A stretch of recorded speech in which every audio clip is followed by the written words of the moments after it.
My views on humanity at this stage and the perception I have in what we need to do or where we need to go from here on out to try and stop all this conflict and war and hatred and separation and the us against them mentalities is about, I feel everyone needs to get to a stage of humbleness and to realise that every living being on this planet is made up of the same organic compounds as they are.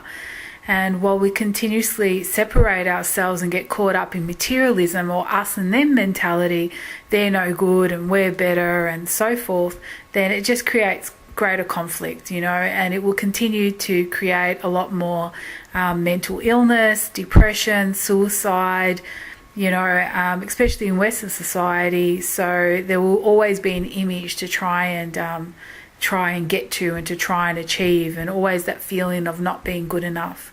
And maybe if we sit back within ourselves and take a moment and understand that in actual fact there is no separation, and this whole planet is our home and we all belong here, and we start to have a little bit of respect and self-responsibility and self-liability in everything we do, then the world really will be a different place.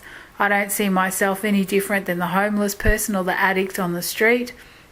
We're all the same, and we all are made up of the same organic compounds as each other, as I said.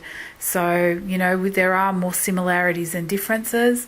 So the sooner we release that harsh self-judgment within ourselves and with each other, then we can have, a lot more peace on this planet, and really to start treating each other the way we want to be treated, and understand that life is not a competition and it's not a race.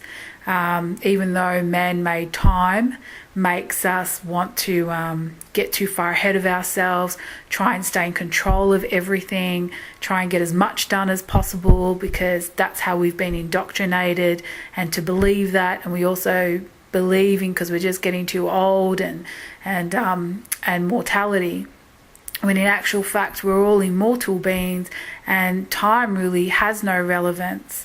And as we all know, you look upon nature and with animals, and they don't sit there. They don't care if it's Monday, Tuesday, Friday, Saturday, Sunday. It's just the sun comes up and the sun goes down, and they take care of what they need to in between those times. And maybe if we can start doing that, then it'll be a lot easier for us. And if we can start to incorporate a more holistic approach in all of our working environments, and I would encourage anyone who does run their own business to start to incorporate that even within their business. You'll have happier workers and a more creative and productive workplace, and and that benefits everybody. So yeah, I think we need to start to humble ourselves a little bit more and stop perceiving ourselves as different from the next man, no matter what their religion or colour of their skin. We're all children of this planet, and we need to respect ourselves and each other. And then I feel there will be a lot more peace on this planet.